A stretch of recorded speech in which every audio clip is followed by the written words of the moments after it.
Yung magandang araw nga pala mga kamotpits, no? Ngayon mag-apply tayo ng Move-It. So, unang-una tip agad sa mga bago pa lang mag-apply sa mga MC Taxi. Mas maganda na maghanap kayo or magantay kayo ng announcement kung saan gaganapin yung barangay application, kasi mas madali dun yung training skill test. Mas basic yung trail nila dun. Intro muna tayo. Yo!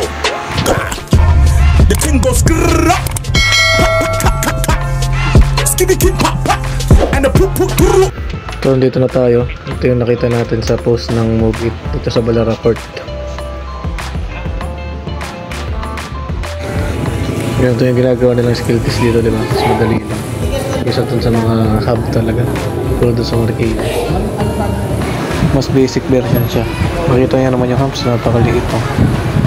Yung bumpy humps itong tawag natin. Ito naman yung circular. 2 times yun.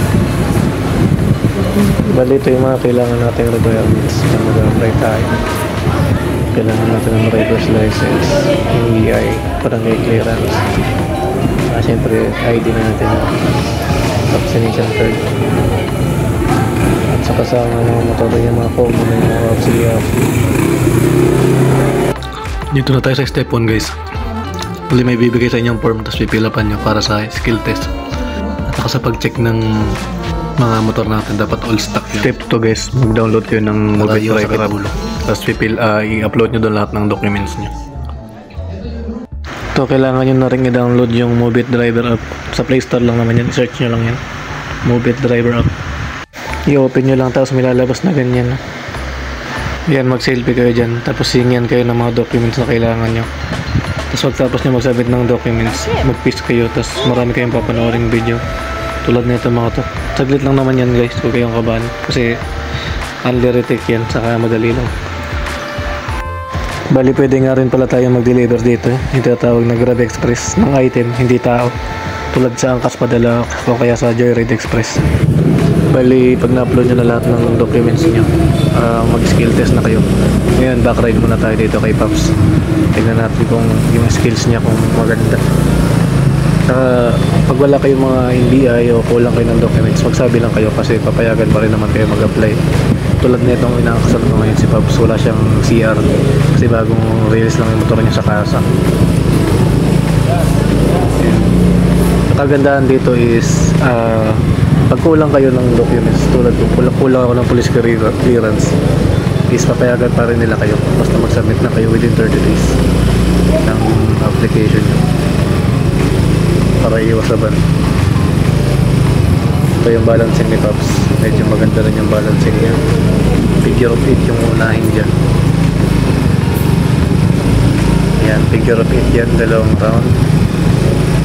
Tapos daan kayo dito sa humps, sa bumpy humps. Yan, ganda nyo lang stability niya. Ito naman dalawang ikot sa bilog. Si Pops medyo napatukod dito kasi nawalan siya ng balance. Yan, pero okay lang yan, goods naman yan as long as 1 to 2 times lang kayo nagtukod na pa. Yan, bali exit natin, zigzag mode. Yan, zigzag mode. Medyo hirap kasi pag sa balance niya kasi bago yung motor niya, saka first time yan ang magiging MC Taxi. First time lang sila kapag-skills. Dito naman kayo dadaan sa isang pabilog ulit.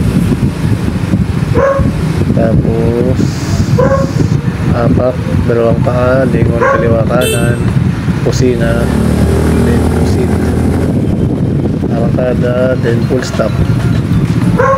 Tapos side stand, angat isang kamay, alalay sa pasahero. Ngayon tayo naman yung sasalang sa seal test. Tips, isa nga rin pala sa tips, guys, wag nyo kakalimutan na ilak yung helmet ng pasahero nyo, saka yung helmet nyo always visor down, and maayos dapat yung side mirror para iwas sa aberya sa nagpapa-skill test natin kasi baka hindi na tayo paulitin.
Dito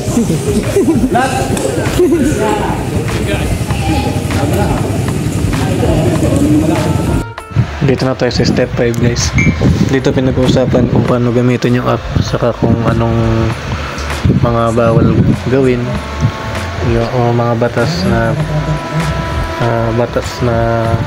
sa kalsada, saka yung mga pwedeng maging cause ng harassment or yung mga hindi natin nakakalang mali palang gawain.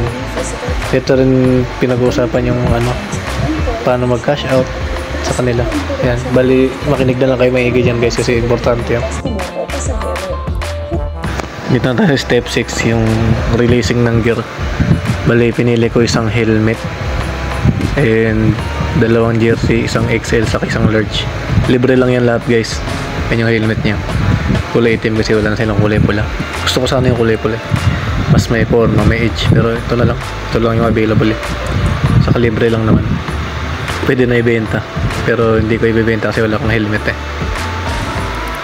Ayan, tanggalin na natin yung sticker. Bali ganito yung tsura ng large nila na jersey. Large po yan.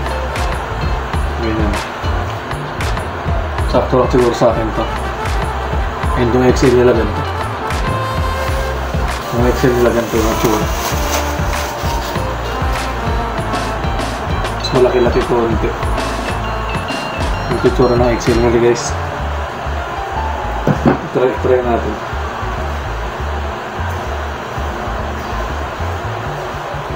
Ayan.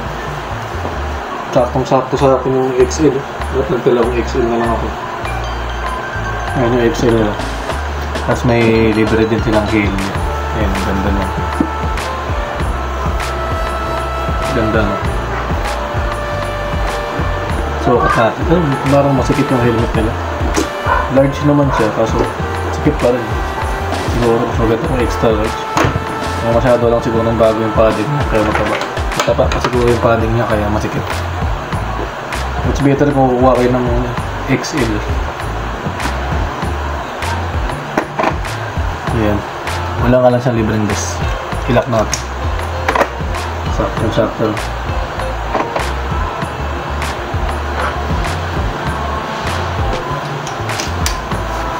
Yan guys, huwag nyo na lang kalimutan mag-like and subscribe para meron kayong knowledge about sa iba nating video. Thank you guys.